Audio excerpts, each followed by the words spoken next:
This episode of the Old Dogs REI Network is brought to you by Mino Studio. Hello, fellow old dogs. Bill Manicero here, top dog at the Old Dogs REI Network. I just wanted to take a moment to welcome a new sponsor to the show, Health IQ, a company that gives health-conscious people the best life insurance rates and quotes. Learn about what they can do for you specifically at Health IQ, that's the initials IQ.com/old dog, of course spelled D-A-W-G, all lowercase, and that's healthiq.com/old dog.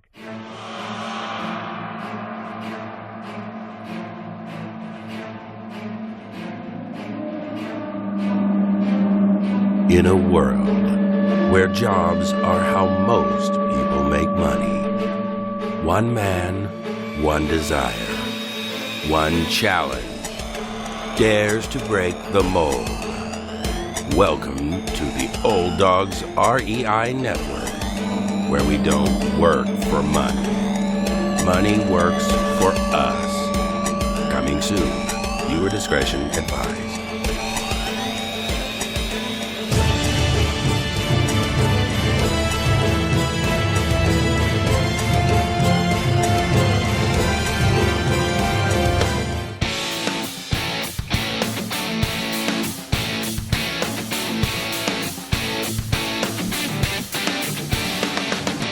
Welcome to the Old Dogs REI Network, where cash flow is king. Real estate investing, the means, so you can enjoy your retirement dreams. This is the show where we cut right to the chase. No sales pitch, no long monologues, just simple how-to real estate investing advice, so you can earn the passive income you need to enjoy your retirement today. And now, your host and chief old dog, Bill Manicero. Welcome to the Old Dogs REI Network. I'm your host, Bill Manicero, and this is the show where 50-plussers and anyone else who wants to join us get solid, no sales pitch real estate investing advice to help generate real cash flow. This podcast airs twice weekly on Mondays and Fridays, and if you aren't already a subscriber, go to iTunes, type in Old Dog, spelled D-A-W-G, find our podcast, and subscribe.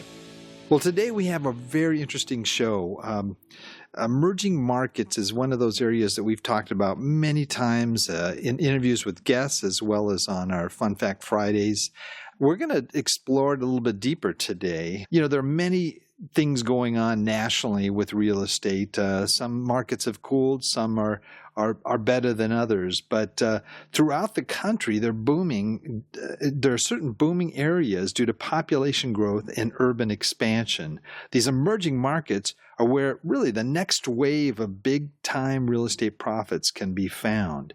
And it's in those markets that investors really learn how to maximize their returns and their cash flow for their advantage. So we're going to be talking today with someone who many of you have heard from before on episode 027. It's Vinney Chopra. And Vinney is the president of the Ideal Investment Group and Monil Investment Group's multifamily investment companies with assets over $130 million. A mechanical engineer with an MBA in marketing, Vinney and his wife started real estate investing in 1983. He became a broker in California and started buying single-family homes and multifamily assets in Texas, California, Arizona, and India.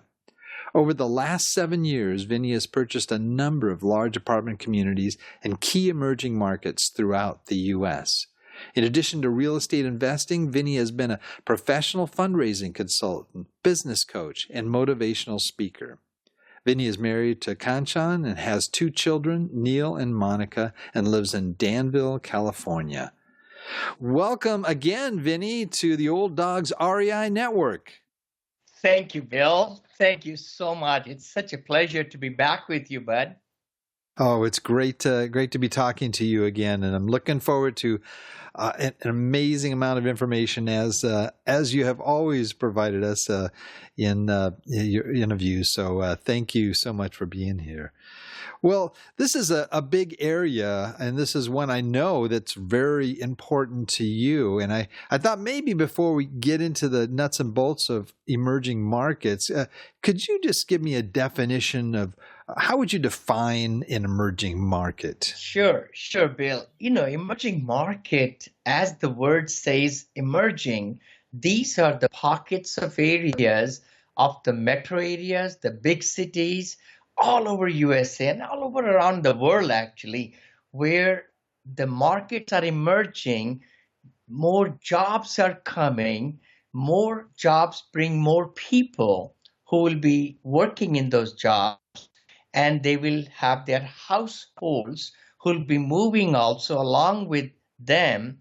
So there will be a pent-up demand for housing, for apartments, for family homes, duplexes, fourplexes, all that. So emerging market is something, again, if I may say, where larger businesses are locating. They are coming into those areas and new jobs are created.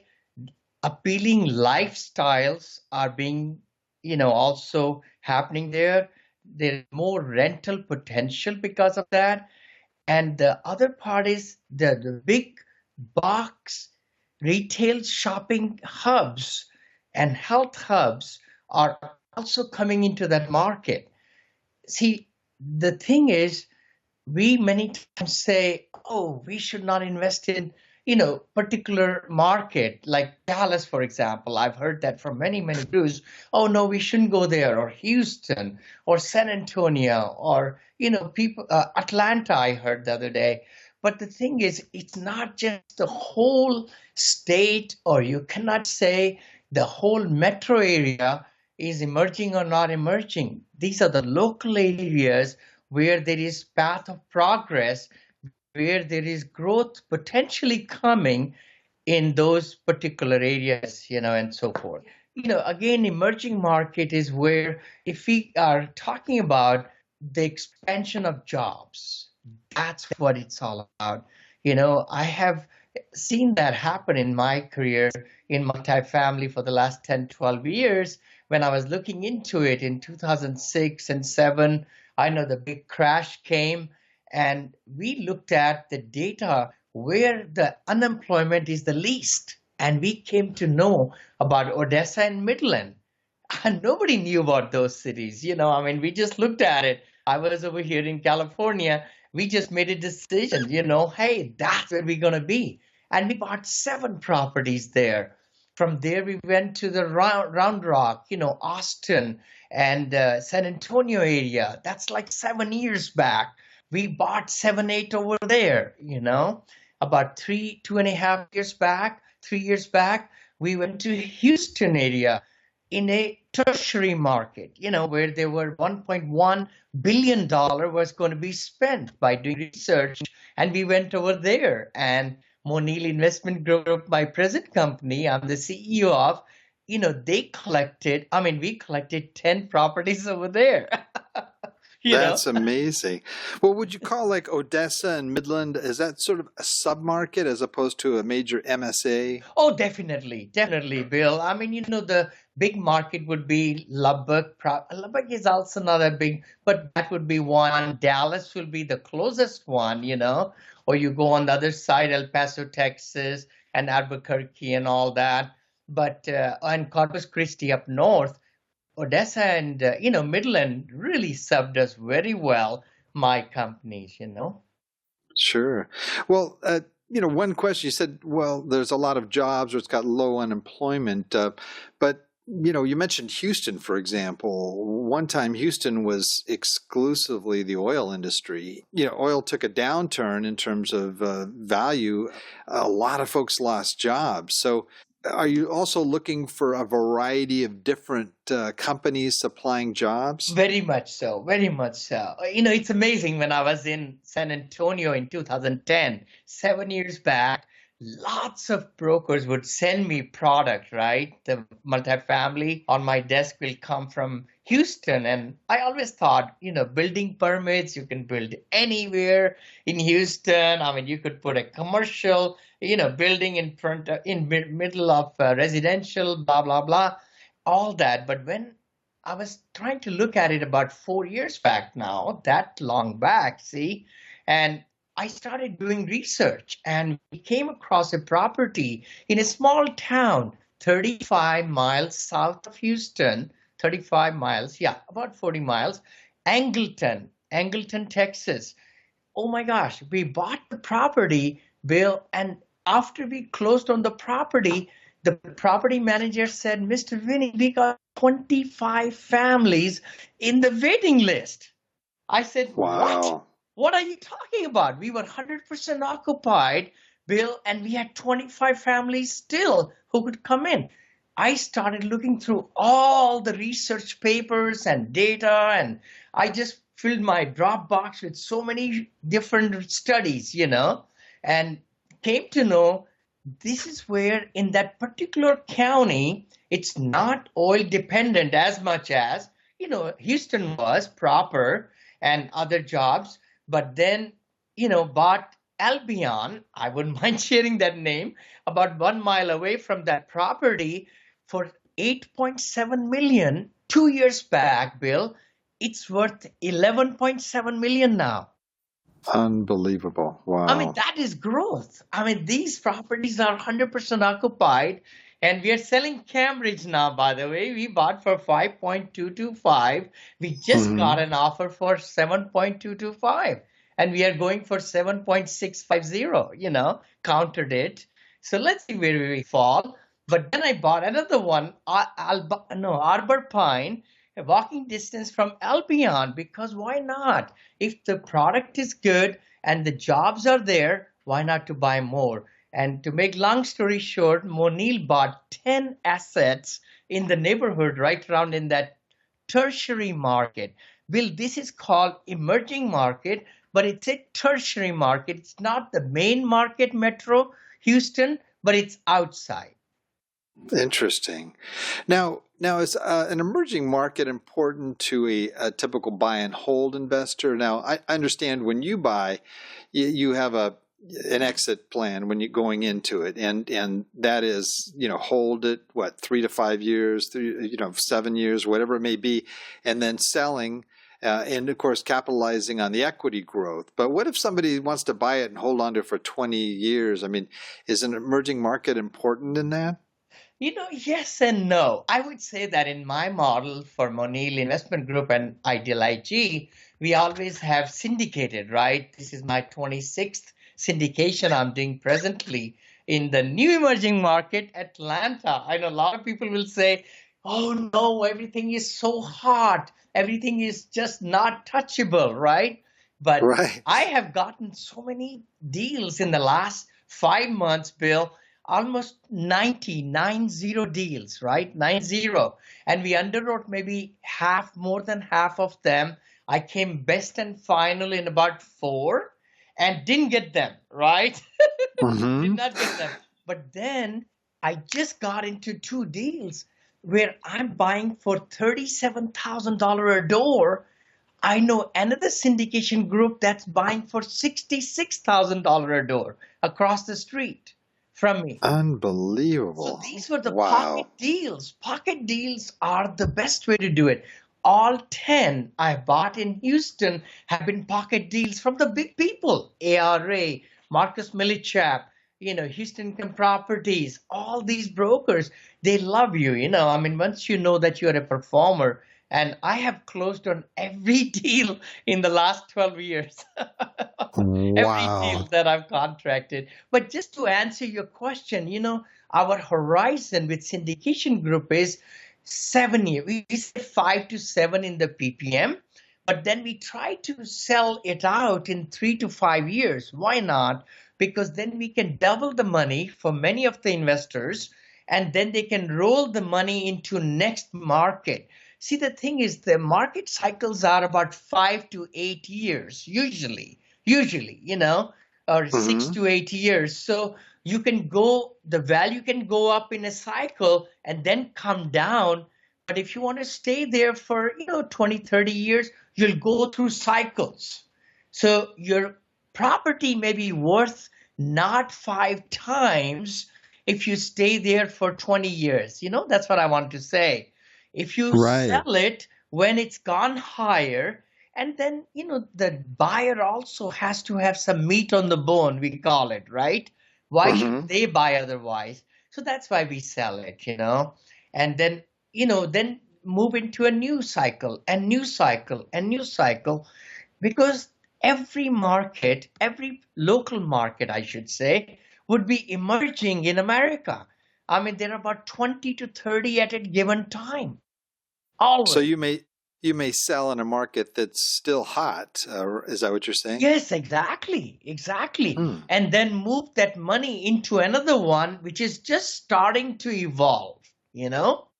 Right, right. Now, do you look at, let's say for Atlanta, okay, when you mentioned Atlanta, I mean, that for a long time, people have been saying this is a great place to buy. How do you know whether this is, and again, I'm maybe looking at the classical bell curve, that, it moves up and as prices are increasing, as jobs are growing, you're going up the left side of the bell, and then you Correct. get up at the top, and then that's usually the top of the bubble, right? And then when that bubble bursts, then everything starts going down. Now, how do you know, like for example, in a market like Atlanta, where you are on that curve? How do you know you're not like at the top of the bubble? Are there certain indicators to you that show you that? Yes, yes. I'm so glad you touched on that, Bill. See, the thing is, Atlanta also, I've been looking at it for the last 6 months, 7 months. Actually, even before that, I have a whole Dropbox filled with all the different studies. I read a lot. I'm sure all the syndicators do, and investors should, because unless you are aware of the market that you want to bring your investors in, you have to do a great sales job, you know, to get their money moving in. A syndicator is not a syndicator if they can get a property into the deal but don't have the money following them, right? You know? Right, right. So the thing is, Atlanta, if you say proper Atlanta, certain areas of Atlanta, Marietta, Smyrna, north side in the Champagne Glass, where I really wanted to buy, the properties are $100,000 a unit, $125,000 a unit. So the market has moved up higher on the bell curve in certain pockets of Atlanta. There are other parts of Atlanta where I'm buying, like in Union City, Georgia, which is south of Atlanta, Austell, Riverside. Those are the pockets which are lagging behind. See? Interesting. Wow. And those markets have enough data for you to be able to analyze them? I mean, they seem Totally. like they're really, really small areas. Yes. Yes. Yeah. Can you kind of tell me that process? Where do you start? How do you start analyzing a potential market? Okay, very good point. See, I would say the real nitty-gritty my tactics or my skills I've learned in the last 10 years is that when you're going into a market, who knows the market well? The brokers, the Yeah, yeah, good point. multifamily brokers, property, multifamily management companies are the ones living in Atlanta, and they have seen Atlanta grow, left and right and north and south. So I like to make relationships, start building relationships with the big cheeses. So Mm-hmm. I did my research on Atlanta, started last January, by the way, almost a year back, right? And then I don't jump into a market right away. I don't. I take my time, just like in Houston, I took almost 7 months to really dig into, and then Hmm. be able to get into that pocket and bought 10 within 2 years, 10 of them, almost $72 million worth, over there. But then same thing with Atlanta. Now I took a trip, Bill, only 4-day trip. Can you believe it? About 6 months back. And those 4 days, my best 4 days ever, because I went from one president to next executive vice president to, all the big boys, right? The Cushmans, the ARAs, the Marcus Millichaps, the Browns, the Gemstar, the top ones. You got to do your research, right? Right.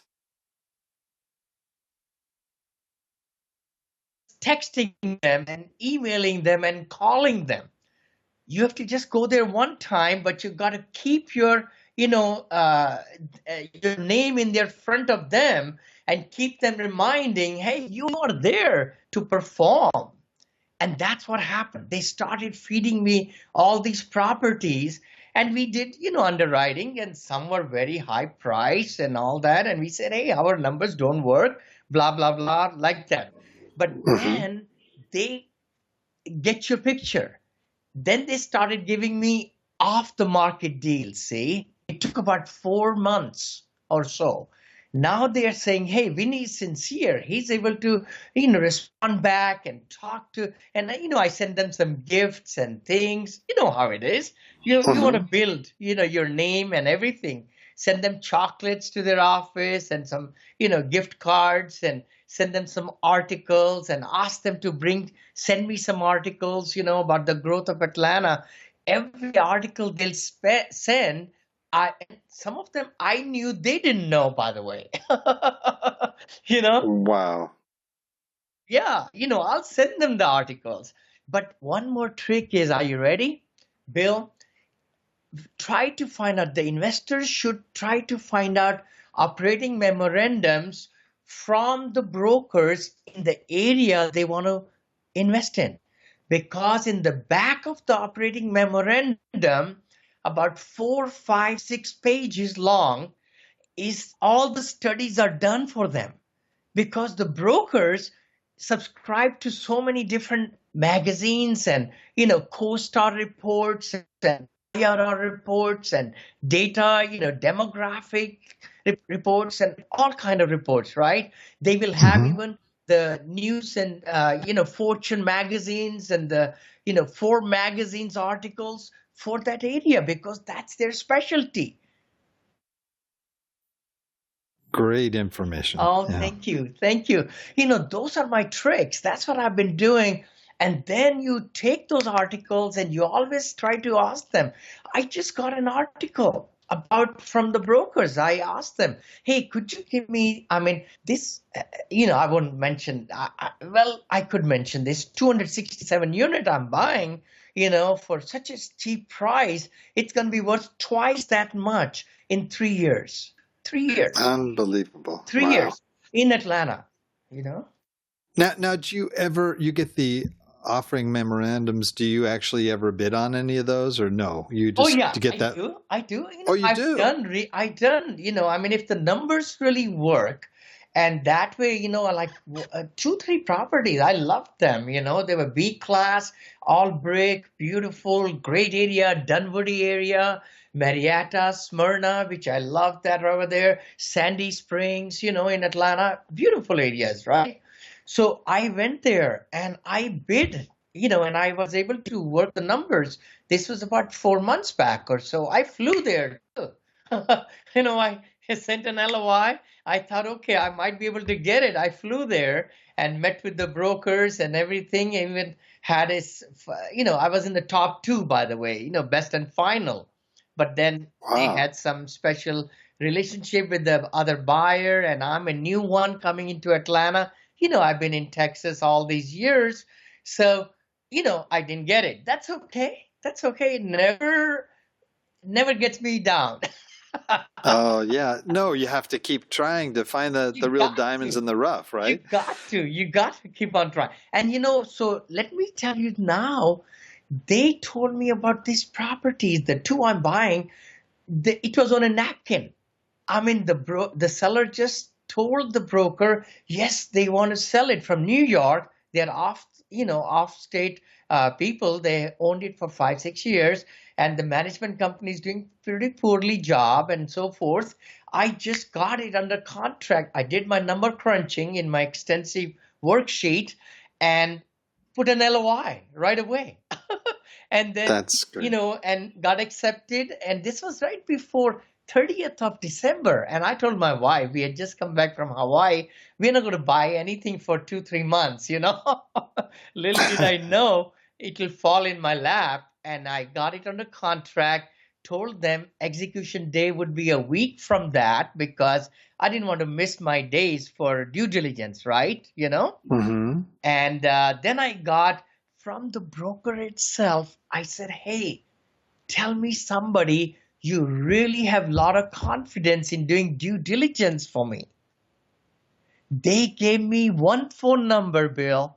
I called Sid, talked to him for 1 hour, and contracted due diligence team right from California, and they started the next Monday.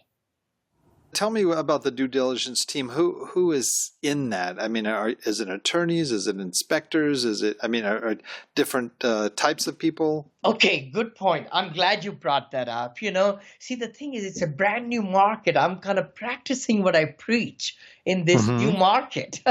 I've been, lecturing and telling people and students, hey, this is how to do it. So I'm doing it, what I teach.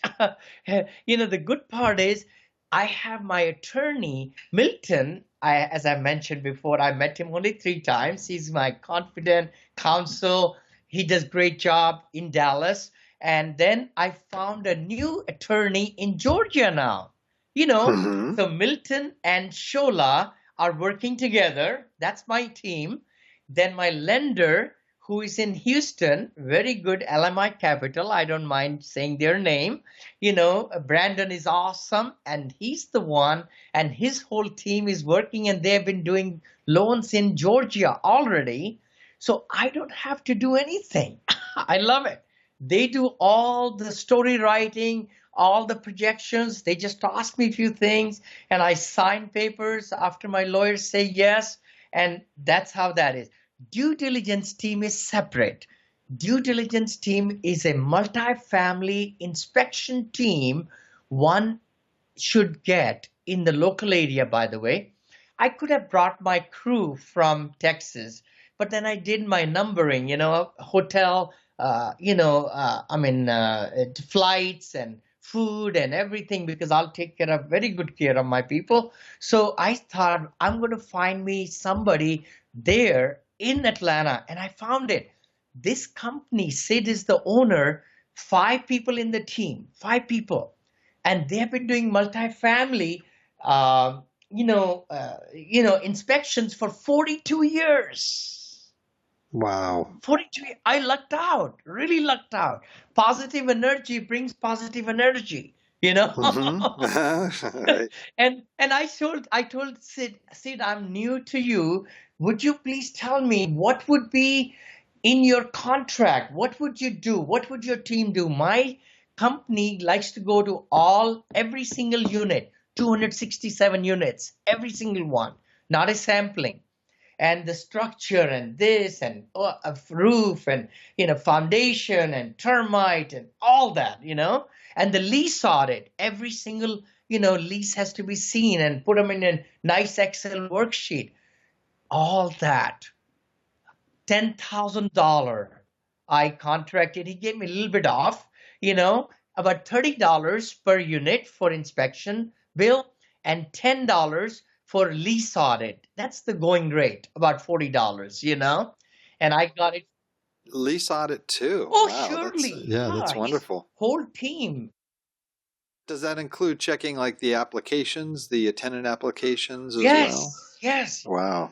Their That's whole great. criteria, their leases, and if there are felonies, where do they work, and all that, demographics, the whole thing. And they sent me 75-page report, Bill. Wow. 75-page plus a whole jump drive, right? The flash drive filled with pictures and everything. I am so tickled pink. I would love to give, their name to your investors if they are in Atlanta area.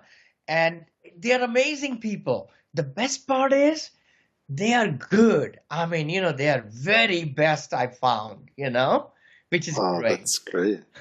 Well, just to work our way back just a little bit, when you're looking for new market, I mean, it sounds like you've got your hands full with the markets that you already have. But Yes, let's say you're exploring new markets. Tell sure. me sort of the first 5 places you go to find information. Let's say it's totally a new market that it's North Carolina or I don't know, Pennsylvania or something like that. Where would you go? Just right off the top of your head. Totally, totally, Bill. I would say the biggest thing would be to talking to the brokers over there in that Okay. market and like the property management companies, then the IRR.com. Wonderful, wonderful website. Globestreet.com is a wonderful website. Data.gov, G-O-V, gov, CoStar.com, IRR.com, CBRE.com. And of course, any area you're going to, just put the city's name and say economic growth or, some potential new business and then put Forbes along with it in Google. Or you should say Wall Street Journal, WSJ, put that city's name and that Fortune, magazine, US News, Top News. I mean, all these places will get us to the place, and then, of course, the unemployment. That is the big thing. Jobs, if you want to look for areas where there are less unemployment, that means there are more jobs coming there, right? Well, it's 4.6 right now. Everywhere, it's a pretty high employment all through the nation, right? You know, Mm-hmm. but if you look into the metro, like North Carolina, you just brought it up. I've got ton of materials on North Carolina now because I think I'm going to be going there too. Texas, I mean, I could still stay in Houston or San Antonio or Austin and still make hay. I mean, Mm-hmm. Dallas, you could still make hay there. It's just that you got to look out for the real good opportunities, see, and also the pockets where there are more, expansion coming. I think Atlanta is about 2 years behind Dallas in my thinking, but Dallas has kind of gone higher. Now, if you look at the bullet train, if that really comes true, with the news that I'm hearing about Dallas and Houston, wow, would that be really spectacular? People will be living in Houston, working in Dallas, and vice versa. It's amazing, you know. I didn't know about that. There's a bullet train they're talking about That putting isn't in make, yeah, Texas. that's what I have articles and articles on that. But, let's see, I hope Interesting. they have the private funding and so forth, or the state. I mean, it's a very friendly state. The other good part is for investors, like, Portland. A lot of people say Portland is it emerging. My answer to that is, yes, it probably is in some local pockets. It's emerging. And you Mm-hmm. got to find that, those through talking to people who live there. Because, see, many of the investors probably are not buying in their backyard. I have a couple of students now in North Carolina, and, they are buying right. I said, it's emerging right in your backyard. Why not? This is such great information, Vinny. Wow, I just I think it's going to be invaluable for our listeners. Kind of getting near the end of our time here, but I wanted to see what other key comments would you make that would be helpful for people in terms of discovering and researching emerging markets. Sure. I would say that, once they make up their mind towards, okay, this is the pocket, you definitely want to look for the largest. Again, it all comes with experience also, Bill, but you want to look for the occupancy right there in that market, right? What are Mm-hmm. the properties? Are they in the 90% above? Or are there some depressed, properties with lower occupancy? And how are the trends of that going up or down? That is a huge part. The absorption of the new material, new product, I say, which is again class A buildings. How many building permits are being taken in that particular side of the metro area, or where they want to purchase the properties.